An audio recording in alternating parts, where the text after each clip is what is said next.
I had the wrong surgery for endometriosis, and so have thousands of other women still to this day. So I'm going to cover everything I wish I'd have known about endometriosis, including before, during, and after the diagnosis. And I'm also going to take you through my journey, share my symptoms, my surgeries, my fertility, and also some tips and tricks that have helped me along the way, including a huge challenge that I'm starting in April, which I'm so nervous about, and I'm going to share it in this video too.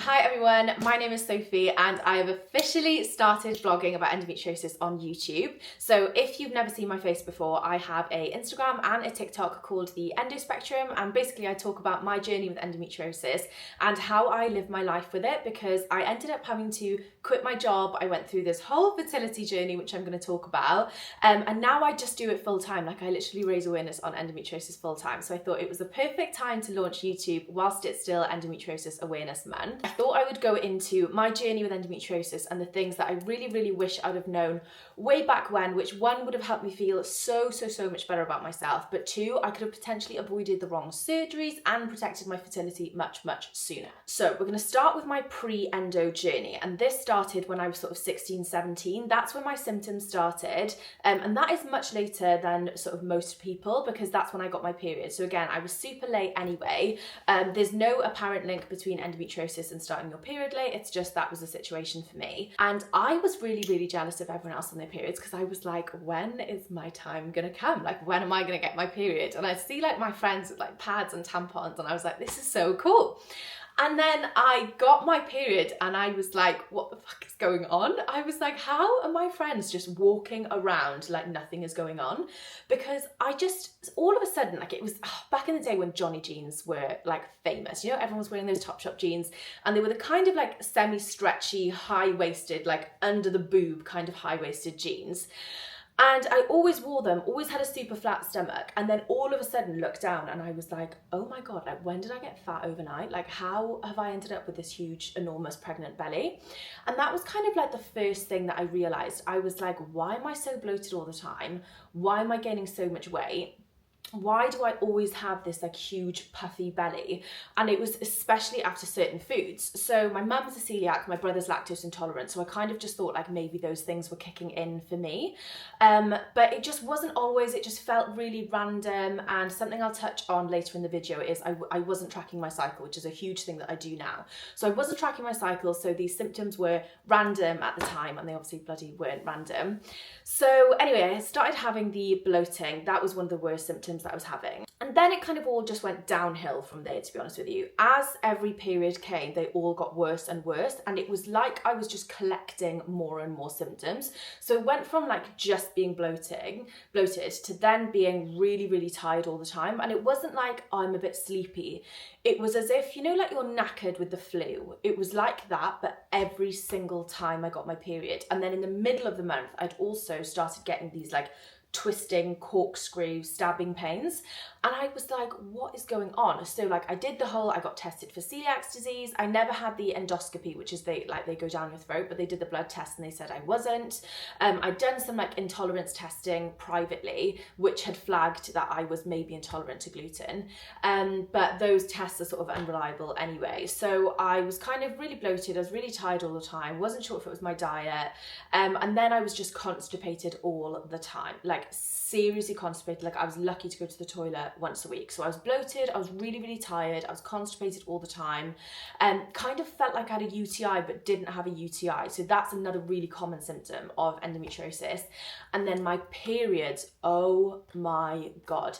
Like, because it was almost like a gradual decline of health, I didn't realise how serious it was until probably a year later, where I'd gone from thinking like, oh, it's annoying that I'm on my period, to being like, oh shit, shame, I can't go to my friend's party because I'm on my period. And I went to the doctor. Like, I wasn't suffering in silence. Like, I was going to the doctor and I was like, I'm in agony. I can't handle my periods. They were so heavy. I was like bleeding through pads and tampons, which I just found really embarrassing at the time. And I didn't really talk to my friends about it because I was like, this is awkward. Like, and also thought like maybe everyone has this, because back in the day when we were all told that like periods and like what they were and how to use tampons, they were like, painful periods are normal, you're fine, just get a hot water bottle and paracetamol. And I was like, they're not working for me.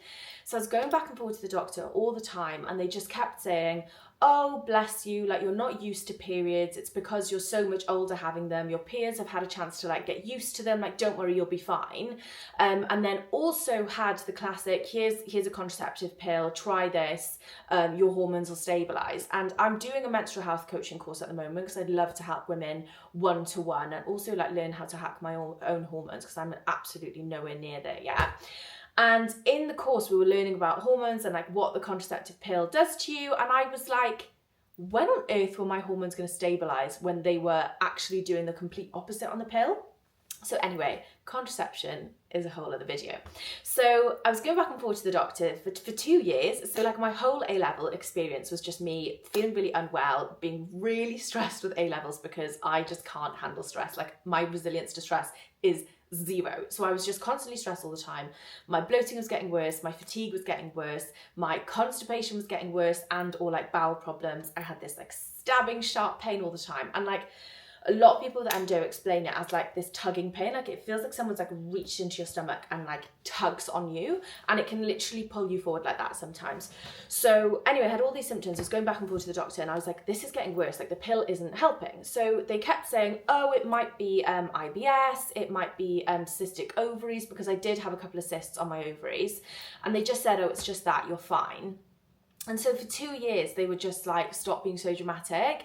And at one point even brought up psychosomatic symptoms, which basically means like you feel like you're feeling the pain, but it's not real. Like basically trying to tell me I've gone a bit mad. So, and at this point I did actually feel like that, because I was like, no one is listening to me. I'm in agony. They're telling me that my symptoms are like phantom symptoms. And I was like, I can physically see how much I'm bleeding. So this went on, like I said, for 2 years. And I did actually end up having to have an emergency surgery because one of the cysts had grown to the size of an orange, had twisted, wrapped around my fallopian tubes and everything. Like it was an absolute nightmare. It was in the middle of my A-levels as well, and had to have that removed. And this is flag number 1 that I had endometriosis that they didn't see. So I had surgery. They literally saw inside my stomach, took out the cyst, and they were like, oh, you're going to be fine. That's probably why you're in so much pain. Sorry about that. Like maybe you weren't crazy. And they said, oh, the other thing we picked up was that your organs were stuck together. Like a lot of them were stuck together, and there was a lot of scar tissue. And I didn't really know anything about it at the time. Like I was like 18, just that's all I cared about was the fact that I was going to uni and what that was going to be like. And they just sort of like brushed over the fact that I had these like sticky organs. And they were just like, don't know what that's about, but you're fine. So I was just like, well, the doctors have told me I'm fine. I must be fine. And I've had surgery, so everything's going to be fine. And it fucking wasn't. Like I had all of the symptoms. So like I felt mildly better after the operation just because this cyst was huge and it was growing all the time. So like I had some relief from that, but I still had all this stabbing pain on my side. I still had this fatigue. I still had the painful periods, and my cyst just grew back. So I had one operation, and the sticky organs that they're referring to, and I think this is probably a good time to explain what endometriosis is. It's basically where cells that are really similar to the womb lining, and I emphasize similar because a lot of doctors still say it's womb lining cells, and it's not. It's cells that are really similar to the womb lining that are found outside of the womb, and they can be literally anywhere. They don't have to just be in the pelvis. They could be on your diaphragm, it could be in your lungs, but like the traditional place is normally like in your womb pelvic area. So the reason organs can stick together, which is what they saw in my first surgery, is because adhesions can develop, which is basically where like your organs stick together because of the endometriosis. So really, if they knew what they were doing in the first surgery, they might have known that I had endometriosis at the time.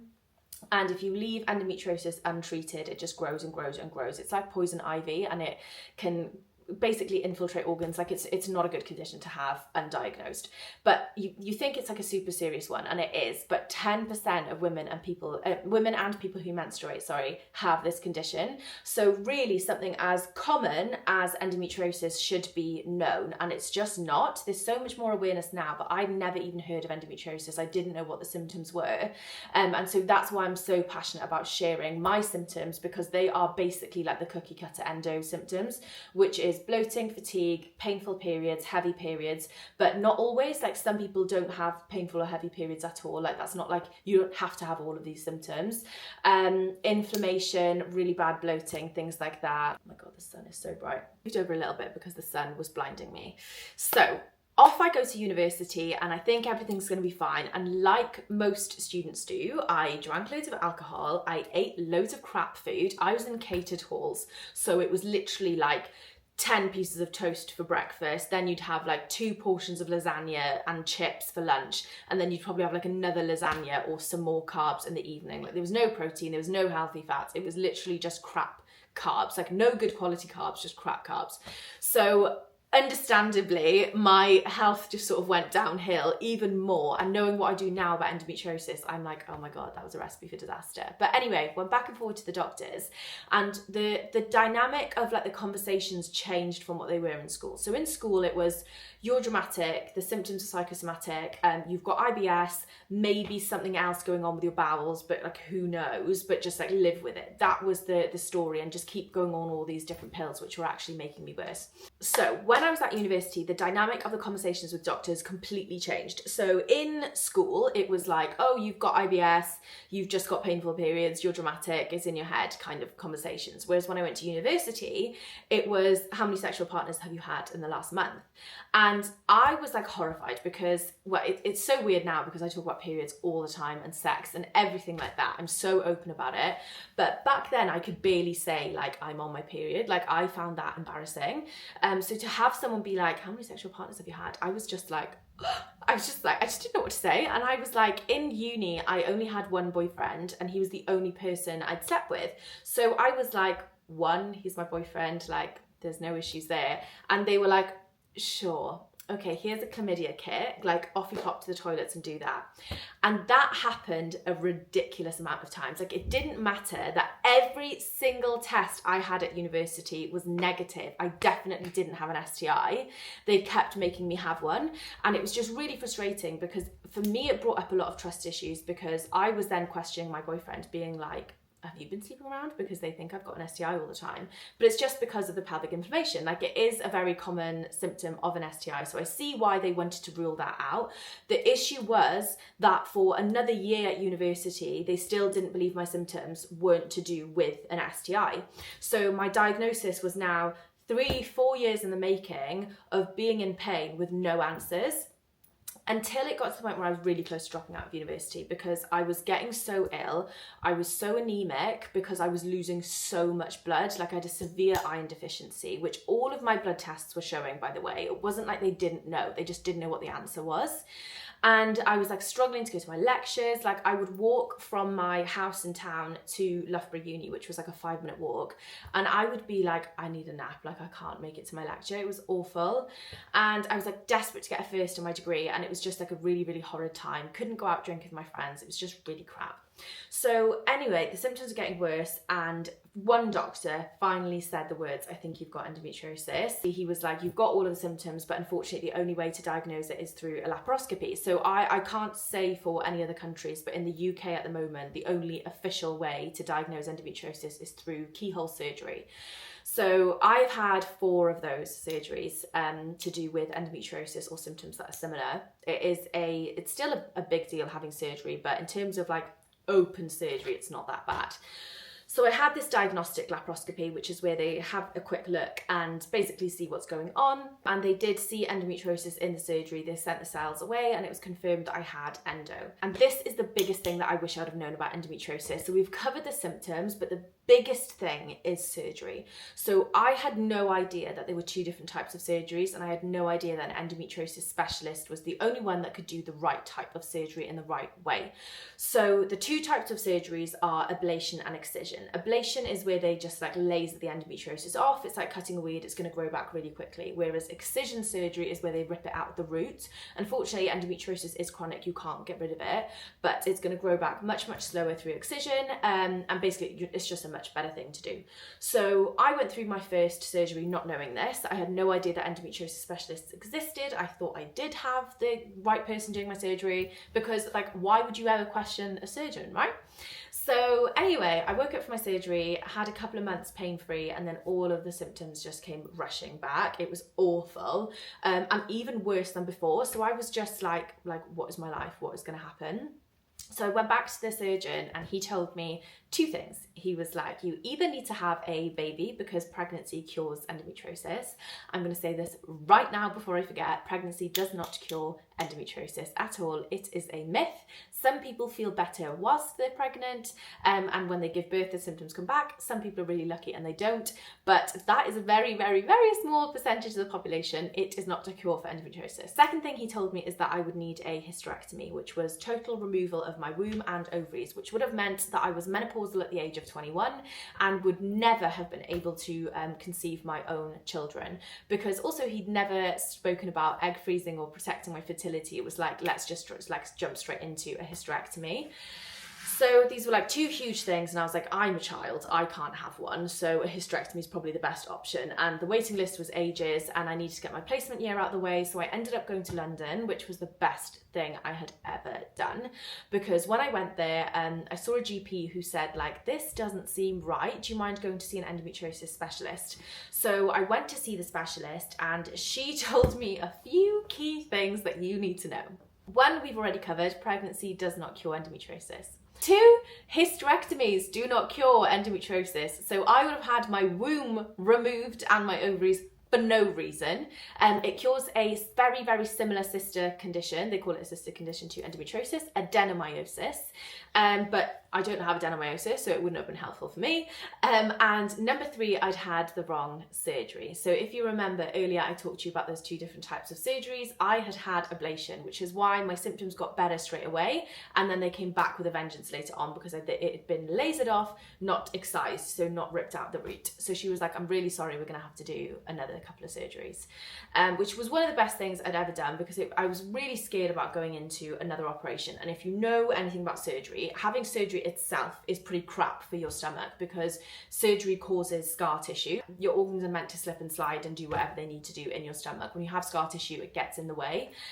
So having surgery all the time is definitely not ideal, but I'd had the wrong surgery, my endo was growing and it was really painful. And another symptom had started to creep in. So it's something that I used to feel really, really embarrassed talking about, but I had like really bad pain in my bum. Like I, before my period, would be like, oh my God, why is it like aching? Like my rectum was aching.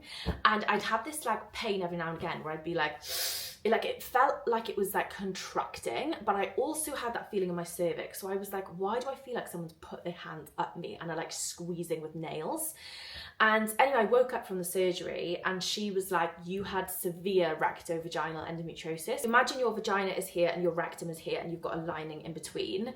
I had endometriosis growing in between, and it was called rectovaginal endometriosis. And she was like, it was extreme there. So we removed that, but also found it in other spots all around your pelvis and your abdomen area. So not only had I had the wrong surgery, but they'd not even bothered to look in the other places for endometriosis. I can just see my flatmate is like in the process of walking in, so I'm gonna have to wrap this video up, bless him. So far we've covered the symptoms of endometriosis. We've also covered the two different types of surgery that you should really, really know about. And if you haven't gone to see an endometriosis specialist, please do. I really recommend going to see one, even if no one has talked to you about endometriosis. If you have those symptoms, the bloating, the fatigue, painful periods, rectal pain, bowel issues, UTI-like symptoms, you can go and see an endometriosis specialist through asking your GP for a referral. 9 times out of 10, you'll have to go privately if you want to skip the queue. My private appointment was about £250, and then they referred me back to the NHS for surgery, so I never had to pay for surgery, which is great. My journey with endometriosis didn't really get much better just because I'd had the surgery. Like, yes, a lot of my symptoms were relieved, but I found that actually most of my symptoms, and a lot of people are like this with endometriosis, a lot of my symptoms are to do with my diet, my exercise, my lifestyle, things like stress management, for example, which brings me on to a huge challenge that I'm doing in April, and I'm like semi-scared to do it, but also excited. So I really struggle with inflammation. I have a huge bloated stomach quite frequently, and I also have severe acne acne. And endometriosis, I believe, but I might be wrong, isn't classed as an autoimmune condition right now, but it has almost all, if not all, the hallmarks of an autoimmune condition. And I was on an endometriosis retreat recently working, and a endometriosis specialist and a hormone coach came in and talked about the AIP diet, which is called the autoimmune protocol, or autoimmune paleo diet if you're from America. I think that's what you guys call it. And it's basically an extreme elimination diet. And I want to make it really, really clear that this is not a forever diet. This is something that you basically give your body a break from inflammatory foods. And I'll give you a quick list of those in a sec. But you give your body a break from those until your symptoms go away. So for me, it would be my bloating, my like facial puffiness, my acne, and hopefully those endometriosis tugging pains. You do it for 30, 60 or 90 days, and then one by one you slowly reintroduce the foods. The most common method I've seen is that you introduce one piece of food, you have that for 3 days, see if you have a reaction, and then you include another piece of food that you've eliminated. So when it comes to what you can and can't have on the diet, basically you can have any meat and fish as long as it is totally non-processed, grass-fed or organic. So for example, you could have like chicken, beef, anything like that, but you couldn't have like sausages because they're processed. You can have all types of fruit and vegetables other than ones that belong to the nightshade family. So if you follow me on Instagram and TikTok, I do a lot more detailed stuff about the AIP diet, but I'm also going to do another video specifically for that because it's such a huge topic to cover, as well as like lifestyle tips for endometriosis. There's so much that I've already done and already am doing that have helped. But when it comes to the nightshade family, basically things like tomatoes, white potatoes, you can still have sweet potatoes, which is great, and what else is there? Aubergine, I love aubergine but can't have those.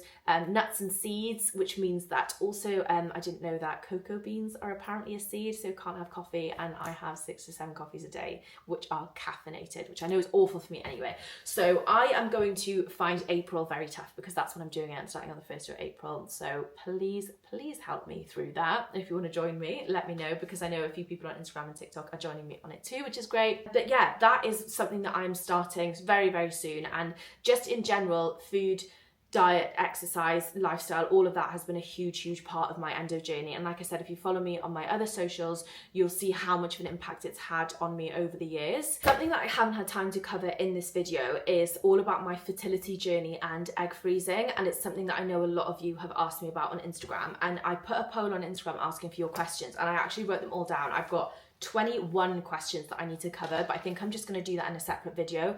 But for a brief sort of summary of what happened, I almost lost my ovaries in an emergency surgery. It was one of the worst experiences of my life, and I would never wish it on anyone. I was 25 years old. I felt really alone in the whole thing. It was awful, and before the surgery I had to sign a contract saying like, you can just whip out my ovaries if you think you need to. It was really awful, and I am going to do a video about that experience. But after that I was like, never again am I going to be in a situation where I almost lose my ovaries. So I went down the egg freezing route. That was the only option available to me at the time because I was super single, so I could literally only freeze my eggs. I did 2 rounds and they actually went really well, and I did them just like a year ago, so I'm 27 now, so I was turning 26, got my eggs frozen, and I'm now 27 now. So I'm really glad I did it because my fertility was declining with endometriosis. And I don't want to scare anyone with endo that you're not going to be able to have kids. That's not the situation. Some people struggle with infertility and some don't.